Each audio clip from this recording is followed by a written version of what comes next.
চিরদিনই আমাদের থেকে দূরে গিয়ে ভালো থাকিস, এলার স্মৃতিগুলো জীবন থেকে মুছে ফেলতে পারিস, তাহলে তাহলে হয়তো তোর জন্যও ভালো, আর এলার জন্য। আমি আমি বাধা দেব না। আমি আর এলা যাচ্ছি আজ ফারিয়াগঞ্জে একটা খুব ইম্পর্টেন্ট কাজে। মিস্টার বক্সি, আপনি সব অ্যাপয়েন্টমেন্ট ক্যান্সেল করে দিন। হ্যালো মিস্টার বক্সি, শুনতে পাচ্ছেন? হ্যালো। মনে হয় বৌদিকে নিয়ে লং ড্রাইভে যাবে, কিন্তু ওখানে রাস্তাগুলো তো সব ফাঁকা, তারপরে অচেনা অজানা জায়গা। আচ্ছা, যদি বৌদি সুযোগ নেয়? না, নন টুডে, আমি যাবো না। কাকাই, তোমার প্লেনের টিকিট ক্যান্সেল করো, আমি যাবো না। তোরা, তুই সত্যি যাবে না আমায় ছেড়ে? আমি জানতাম। প্লিজ ক্রিশ, আমার লাঠি আছে।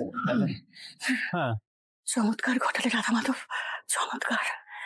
এতদিনে তুমি আমার থেকে মুখ তুলে তাকালে, আমার কথা শুনলে, কথা রাখলে। জয় জয় জয়।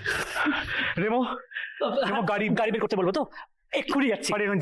আমি গোরা যখন একবার থেকে যেতে রাজি হয়েছে, তখন বিয়েতে রাজি করানোর দায়িত্বটা এবার আমার।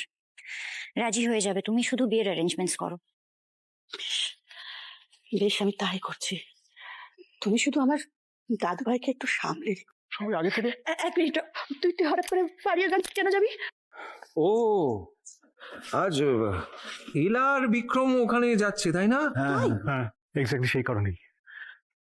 জায়গাটা বড় নির্জন, কেউ যায় না। তারপরে সেখানে গিয়ে যদি এই মুখার্জি যদি জানতে পারি যে মিস্টার মুখার্জি সত্যি এলাকে ভালোবাসেন এবং ওনাকে ভালো রাখবেন, হ্যাপি রাখবেন, তাহলে আমি চিরকালের মতো হেলার জীবন থেকে সরে যাবো, আমি অনেক দূরে চলে যাবো, আমি সত্যি লন্ডনে ফিরে যাবো।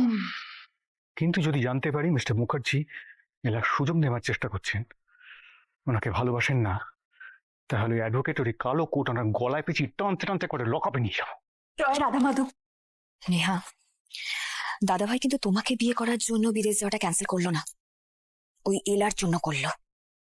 দেখলে, ওই মিডিল ক্লাস বাহিনীর জন্য ফারিয়াগঞ্জে ছুটে যাচ্ছে।